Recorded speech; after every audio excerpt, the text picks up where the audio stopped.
단식은 살을 급격하게 빼줄 수 있는 그러한 그 방법이 되겠습니다.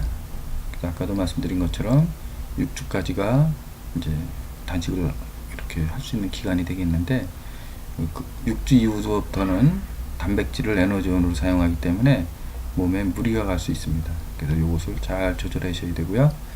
그리고 이틀 내지 3일 정도 단식 후 지나기 시작하면 지방이 분화되면서 이제 이 케톤이라고 하는 그것을 통해서 이것을 이제 에너지원으로 사용하게 되고 이렇게 되는데, 이때 이제 여러 가지 이 케토시스라고 하는 이제 그 몸에 문제를 일으키는 여러 가지 이제 증상들이 나올 수가 있어요.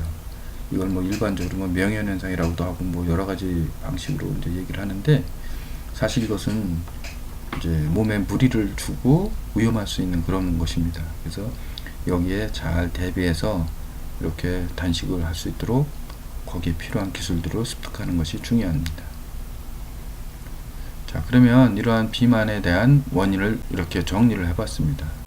그래서 이제 에너지 항상성이 이제 불균형을 이루게 되면, 즉 에너지를 섭취한 것과 그리고 소비한 것이 균형을 이루지 못하고 소비한 것이 적고 이제 섭취한 것이 많을 때, 이럴 때 비만이 되는 것이고요.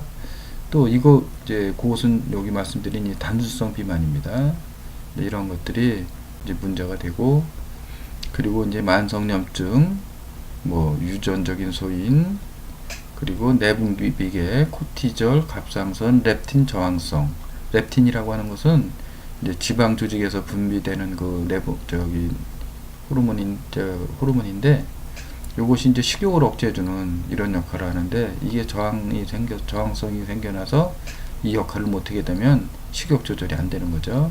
그 다음에 인슐린 저항성, 그 다음에 카테콜아민, 그리고 이제 아드레날린, 뭐 노르아드레날린, 이런 것들, 성장 호르몬, 이제 세로토닌, 글레닌, 이런 것들이 이 비만과 관련되는 호르몬들이고 내분비계인데, 이 글레린은 이제 요 렙틴하고 이제 서로 반대되는 작용을 합니다. 렙틴은 식욕을 억제해주는 작용을 하지만, 이것은 이제 공복감을 감지를 해서 식욕을 일으켜주는 역할을 하는 거죠. 이런 것들이 다 균형을 이루어야 되는데, 균형을 이루지 못하면 비만을 이제 야기한다라고 할 수가 있겠죠. 그리고 이제 아까도 이제 말씀드렸지만, 이제 여러 가지 속발성, 뭐 쿠싱 증후군, 갑상선 기능 저하, 이런 것들이 그 질병을 일으키는데, 비만을 일으키는데, 요 쿠싱 증후군은 이제 뇌하수체, 부신피질에 문제가 있으면 발생할 수 있는 것이고, 이때 코티졸을 과잉 분비해서 얼굴이 닭덩이 같이 되고 중앙형 비만이 되고 사지는 가늘어진 이런 경우가 되겠습니다. 그 다음에 시민성, 분노, 이런 것들을 이제 식욕으로 풀어내려고 하는 이제 이런 것들. 그 다음에 노폐물이 쌓이면 또 이제 순환이 안 되니까 살이 찌게 되고요. 담음, 어혈, 숙변, 이러한 독소들과 그 다음에 수분을 배출을 못해서 쌓이는 것, 또 식적, 이런 것들이 다 그 비만을 일으키는 원인이 되겠습니다. 그리고 신진대사가 떨어져서 오는 비만도 있어요.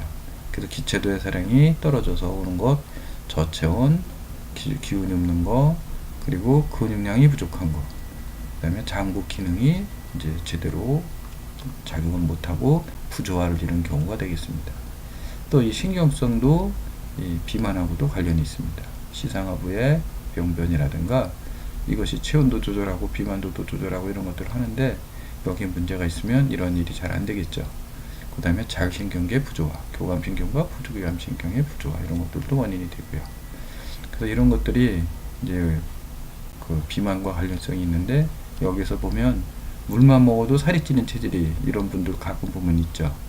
이런 분들도 보면 이제 원인이 장내 비만 세균이 이제 증식이 돼서 이렇게 오는 경우가 있는 거죠. 그래서 이것은 생후 3개월 이내에 조성이 된다라고 하고요. 이것을 유산균, 유익한 유익균인 유산균 환경으로 바꿔줘야 됩니다. 자, 그러면 이제 비만 관리에 대한 것을 살펴보도록 하겠습니다. 자, 이 원스톱 비만 관리, 한꺼번에 비만을 다 종합적으로 관리하는 방법입니다. 우선 영양 관리해야 되겠죠. 섭취량, 줄이고 몸에 꼭 필요한 영양소 섭취하고, 이것은 식이요법, 식이관리가 되겠고요. 여기서 칼로리 관리가 되겠죠. 1kg을 감량하는데 7200kcal를 줄여야 1kg이 지방 1kg이 이제 줄어든다는 거죠.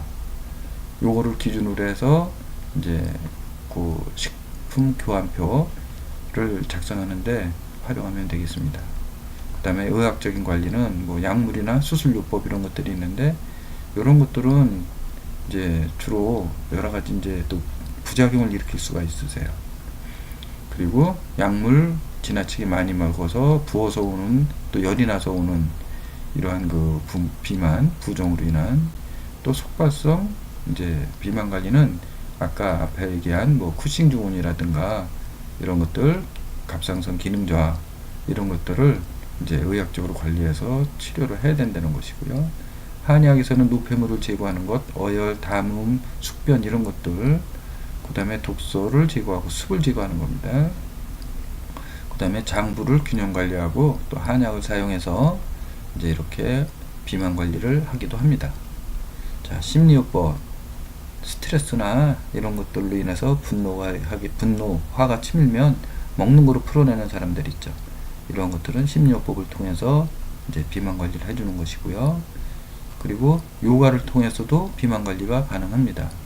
그래서 중강도 유산소 근력 복합 운동이라고 하고 이렇게 이름을 붙였고, 이것이 체중에 따라서 차이는 있지만 300에서 한 500kcal 정도가 소모가 된다라고 하는 겁니다.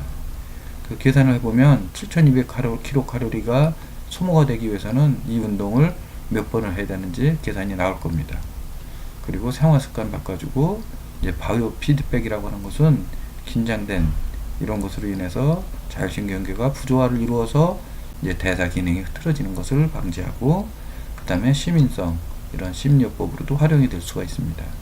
요가 뭐 행법 중에 뭐 요가 니드라라든가 이런 것을 이용해서 심리요법을 충분히 할 수가 있습니다. 그리고 분노도 조절해 줄 수 있고, 그 다음에 식욕도 억제할 수 있는 그러한 기전이 있습니다.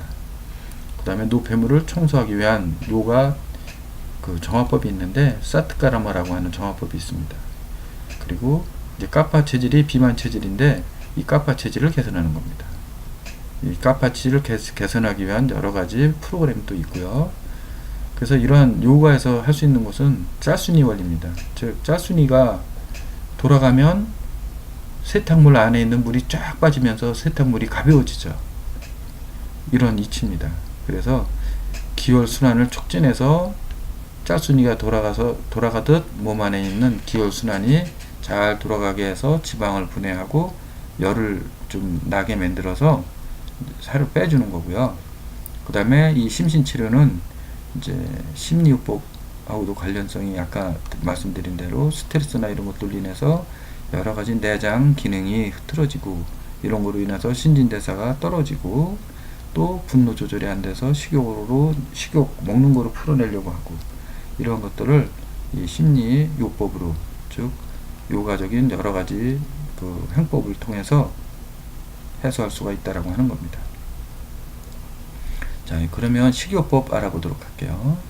식이요법에서는 이 맞춤형 식단표를 작성하는 게 중요합니다. 식품교환표라고 해서 이제 그 식단표를 작성하는데, 단식을 할 경우에는 식단표가 필요가 없겠죠. 이때는 200kcal 이내로 섭취하는 것이고, 초저열량 시기에도 이제 400에서 800kcal, 저열량 시기는 800에서 1500kcal를 섭취하는 것인데, 보통 남자는 평상시에 보통 한 2500kcal 하루에, 이제 여성은 보통 한 2000kcal 정도 놓고 본다 그러면, 이제 체중에 따라서는 좀 차이가 있겠지만, 이 저열량 시기는 한 절반 정도 이제 수준에서 먹어주는 것이고, 초저열량은 더 많이 이제 감량을 하는 거죠. 그 다음에 3333 식이요법 이제 앞에서 말씀을 드렸고요. 그래서 이것은 그냥 넘어가도록 하겠습니다. 그래서 이렇게 이제 집중적으로 비만 관리할 때 하는 식이요법, 그리고 이것은 평상시에 그냥 이렇게